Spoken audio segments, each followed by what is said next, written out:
आदाब, नमस्ते, सत श्री अकाल दोस्तों। मैं तबरेज़ मंसूरी आपका बहुत बहुत स्वागत करता हूँ हमारे इस यूट्यूब चैनल में, जिसका नाम है बिंदास बोलो।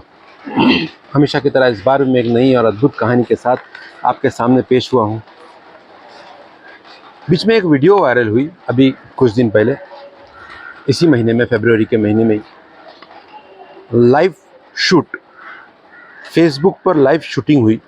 यानी किसी ने किसी को गोली मारा, किसने किसको मारा और क्या वजह थी, हम जानने की कोशिश करते हैं इस वीडियो में। ये कहानी शुरू होती है 2014 में। 2014 में अभिषेक घुसालिया कॉरपोरेटर बने, काउंसिलर बने। उसके बाद में उनकी बीवी भी काउंसिलर बनी। उनके पिताजी वो भी वहाँ पर से विधायक थे। चंद्रकांत घुसालिया जी नाम था उनका, जिनकी अच्छी पकड़ थी। ये दहिसर की बात है, मुंबई दहिसर की बात है ये। और ये एक ही घराने में दो काउंसिलर और एक एमएलए, मतलब एक अच्छी फैमिली थी, रसूखदार फैमिली, जिनकी पकड़ बहुत अच्छी थी। ये लोग शिवसेना उद्धव गढ़ से थे, उद्धव ठाकरे जी के गढ़ से थे ये लोग। और इन लोगों का बहुत नाम और बहुत चर्चा है इन लोगों की मार्केट में, वहाँ पर लोकल एरिया में ख़ास करके। वहीं पर एक और शख्स रहता था जिसका नाम था मॉरिस। मॉरिस की और अभिषेक की दोस्ती हो गई, जान पहचान हो गई। अब वो दोस्ती इतनी गहराई कि दोनों बहुत क्लोज़ फ्रेंड हो गए और साथ में उठना बैठना, घूमना फिरना, रात रात भर साथ में रहना, एक अच्छी दोस्ती हो गई। और जितने भी अभिषेक के दोस्त होते, अभिषेक मॉरिस से मिला था, और जितने भी मॉरिस के दोस्त होते, मॉरिस अभिषेक से मिला था। दोनों मिलकर अच्छी समाज सेवा कर रहे थे। मॉरिस ने देखा कि अभिषेक काउंसिलर है और इसकी मार्केट में बहुत अच्छी इज्जत है और इसकी पकड़ बहुत अच्छी है। उसने ये डिसाइड किया कि मैं भी पॉलिटिक्स में कदम रखूँगा और कुछ समाज सेवा शुरू किया उसने। लोगों से मिलना जुलना, लोगों के मसले मसाइल में जाना, ये सारा उसने शुरू किया। और उसने ये बात अभिषेक से भी शेयर की थी और लोगों को भी शेयर की थी कि आने वाले इलेक्शन में, काउंसिलर के इलेक्शन में, मैं भी एज ए काउंसिलर का दावेदार ज़रूर बनूंगा। अब अच्छी दोस्ती इन लोगों की फिर भी चलती रही। अचानक एक लेडी से मॉरिस की दोस्ती होती है और दोस्ती इन लोगों की अच्छी करीबी दोस्ती हो जाती है। और वो लेडी एक दिन पुलिस स्टेशन जाती है और कंप्लेन करती है कि मॉरिस ने उसके ऊपर रेप किया और उसका 85 लाख रुपीस भी ले लिया। ऐसा लोगों का भी कहना है, ऐसी उसकी कंप्लेन भी है। पुलिस ने एफआईआर लिया, मगर क्योंकि मॉरिस की वहाँ पर बहुत अच्छी पकड़ थी, इसलिए पुलिस ने उसके ऊपर कोई एक्शन नहीं लिया, अरेस्ट नहीं किया या पुलिस को ढूंढने नहीं गई। मॉरिस को ऐसा पता चला कि ये एफआईआर जो हुआ उसके ऊपर, वो कराने के पीछे अभिषेक का हाथ है। वो जो लेडी थी वो अभिषेक के इन्फ्लुएंस के ऊपर वहाँ पर गई थी। वहाँ जाने के बाद में अभिषेक ने वहाँ पुलिस को दबाव बनाया था, एफआईआर लो और मॉरिस को अरेस्ट करो। अब कुछ दिन बाद पुलिस उसको ढूंढने लगी, मॉरिस को पता चला ये बात। मॉरिस ने इंडिया छोड़ के लॉस एंजलिस चला गया और कुछ साल वो लॉस एंजलिस में रहने लगा। वो ये सोचकर लॉस एंजलिस गया कि शायद यहाँ का मामला थोड़े टाइम में ठंडा हो जाएगा तो फिर मैं वापस आऊँगा। और लॉस एंजलिस में थोड़ा ज़्यादा टाइम वो रुक गया और जून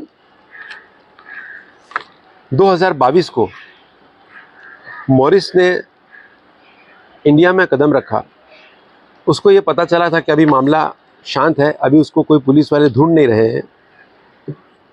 2022 जून को वो बॉम्बे एयरपोर्ट पे आया और उसको एयरपोर्ट पे ही गिरफ्तार कर लिया गया और उसको पुलिस स्टेशन लेके जाके एफआईआर में जो उसका नाम था उसकी पूरी फॉर्मेलिटी करके उसको जेल कस्टडी कर दी गई। जेल में वो रहा अब जेल में रहने के बाद में तकरीबन 1-1.5 साल वो जेल में रहा। जेल में रहने के बाद में उसको इन्फॉर्मेशन आने लगी कि ये जो सारा हुआ, यानी ये जो लॉस एंजलिस से जो यहाँ पर आया, इसमें भी अभिषेक का हाथ है। उसके ऊपर जो एफआईआर हुआ था, ये एफआईआर कराने में भी अभिषेक का ही हाथ है, ये उसको पता चला। 2023 नवंबर को वो जेल से छूट गया और जेल से छूटने के कुछ समय बाद ही मॉरिस ने अभिषेक को एक कॉमन फ्रेंड जो थे, कॉमन फ्रेंड्स के थ्रू एक खबर भिजवाई कि जो कुछ भी हो गया वो हो गया, शायद किस्मत को यही मंजूर था और अब हम आने वाले वक्त में एक अच्छे दोस्त बनकर साथ में रहेंगे पहले की तरह और लोगों का भला करेंगे, लोगों के लिए हम काम करेंगे। हमारी दोस्ती की वजह से हज़ारों लोगों का भला होगा।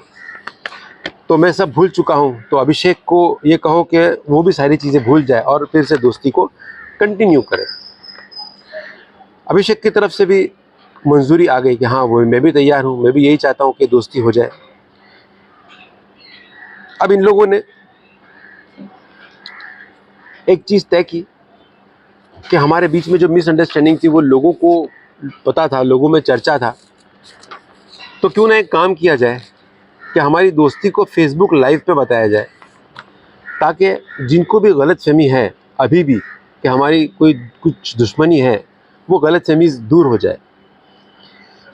उनके भी समर्थन, उसके भी समर्थनों को और इसके भी समर्थकों को, दोनों को ये चीज़ क्लियर हो जाए कि अब हम लोग अच्छे दोस्त हैं। और जिस दिन हम लोग ये फेसबुक लाइव करेंगे उस दिन हम लोगों को साड़ी बांटेंगे, खाना बांटेंगे, ये सारा प्रोग्राम भी रखेंगे। इन लोगों ने 8 फरवरी 2024 का दिन तय किया। इस दिन हम लोग बैठेंगे, शाम को 7 बजे हम लोग बैठेंगे और सेटलमेंट करेंगे। सेटलमेंट करने के बाद में आधे घंटे बाद यानी कि 7:30 बजे हम लोग लाइव जाएंगे। ठीक उसी तरह हुआ। अभिषेक अपने कुछ समर्थनों के साथ, और इसकी मॉरिस की ये भी एक शर्त थी कि ये जो सारा मीटिंग जो होगी ये मॉरिस की ही ऑफिस में होगी। अब मॉरिस की ऑफिस में मीटिंग रखी गई। अभिषेक अपने कुछ समर्थकों के साथ में वहाँ पर आया और मॉरिस वहीं पर बैठा था। मॉरिस की ऑफिस नीचे थी और उसका फ्लैट ऊपर था। मॉरिस की और इसकी ये लोग दोनों मिले, आपस में गले मिले और दोनों बैठे साथ में। थोड़ा देर बात करने के बाद में ठीक 7:30 बजे ये लोग फेसबुक लाइव पर आए। फेसबुक लाइव पर आने के बाद में ये लोग तकरीबन 40 मिनट तक फेसबुक लाइव पर थे और 40 मिनट फेसबुक लाइव में इन लोगों ने, अभिषेक ने भी बहुत सारी बातें की और मॉरिस ने भी कुछ बातें की। अभिषेक ज़्यादा करके इंग्लिश में बात कर रहा था और अभिषेक ने ये कहा कि अभी हम लोग एक अच्छे दोस्त हैं और हम लोगों के बीच में जो सारी गलतफहमी थी वो दूर हो गई। अभी हम लोग दोनों मिलकर अच्छा काम करेंगे, लोगों का भला करेंगे, ये सारी बात की। 40 मिनट तक ये फेसबुक लाइव चला। ठीक 8:10 पर अभिषेक वहाँ बैठा था सोफे पर, फेसबुक लाइव चालू था।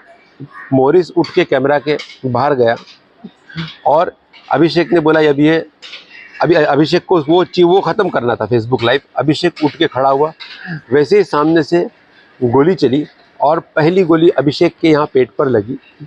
उसने अपना मोबाइल सोफे पे रखा और ऐसा टर्न हुआ अपने आप को बचाने के लिए। उसकी सेकंड गोली उसके शोल्डर पे लगी और थर्ड गोली उसके गर्दन पे लगी और 2 गोली, यानी टोटल 5 गोलियां चली थी जो यहाँ वहाँ चली और अभिषेक वहाँ पर गिर गया। गोली मॉरिस ने चलाई थी और मॉरिस वहाँ से भागा और इससे पहले कि लोग कुछ समझ पाते, यानी मॉरिस के जो सपोर्टर्स थे वो और अभिषेक के जो सपोर्टर्स थे, इससे पहले वो लोग कुछ समझ पाते, मॉरिस वहाँ से भागा और भाग के अपने घर में गया ऊपर और लोगों को वहाँ से एक और गोली चलने की आवाज़ आई। यानी कि टोटल इस मामले में 6 राउंड फायर हुआ, जिसमें से 5 गोली अभिषेक को लगी और जब लोग उस फ्लैट में गए मॉरिस के, ये देखने के लिए कि गोली यहाँ पर कैसे चली, क्यों चली और किसने चलाई।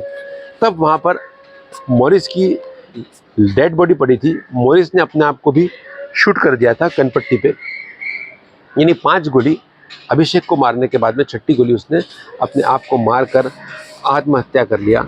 यानी एक हत्या और एक आत्महत्या, 2 मामले हुए वहाँ पर। अब पुलिस ये खोज में लगी थी कि मॉरिस के पास वो जो वेपन था, यानी हथियार था, वो कहाँ से आया। तब पता चला कि मॉरिस के पास जो हथियार था, मॉरिस के साथ में कुछ बॉडीगार्ड्स रहते थे, वो बॉडीगार्ड्स में से किसी एक का वो वेपन था, जिस वेपन को उसने इस्तेमाल किया था। और 5 गोली अभिषेक को मारकर, 1 गोली खुद को मारकर आत्महत्या कर लिया। उसकी अब पुलिस इन्वेस्टिगेशन में लगी। तब पता चला कि उसकी बीवी से भी बात की पुलिस ने। उसकी बीवी बार बार एक ही चीज़ कहती थी कि मॉरिस मुझे बार बार एक ही चीज़ कहता था कि अभिषेक ने मुझे फंसाया है और अभिषेक ने मेरी ज़िंदगी ख़राब की है और मुझे जेल भिजवाने में भी अभिषेक का ही हाथ है। मैं उसको छोड़ नहीं सकता, मैं उसको छोड़ूंगा नहीं, मैं उसको माफ़ नहीं कर सकता, ये हमेशा कहता था। मगर उसकी बीवी ने ये भी कहा कि मुझे नहीं पता था कि ये इतना बड़ा कुछ करने वाला है। तो एक दोस्ती जब दुश्मनी में बदलती है तो क्या कुछ हो सकता है, ये हमको इस कहानी में पता चला। मुझे मेरे हिसाब से ऐसा लगता है कि मॉरिस ने जो किया, इसके अलावा भी काफ़ी सारे रास्ते थे करने के लिए। यानी मुझे लगता है कि मॉरिस को ये कदम नहीं उठाना चाहिए था जो उसने उठाया। जब उसको ऐसा लगा कि वो महिला ने उसके ऊपर झूठा केस की है, तो उसको कानून का जवाब कानून से ही देना चाहिए था। ये कोई तरीका शायद ठीक नहीं था। तो ये थी सारी कहानी दहिसर की, मुंबई में सटे दहिसर की ये कहानी थी। तो फिर मिलेंगे एक नई और अद्भुत कहानी के साथ। तब तक के लिए मुझे इजाज़त दीजिए। आदाब, नमस्ते, सत श्री अकाल।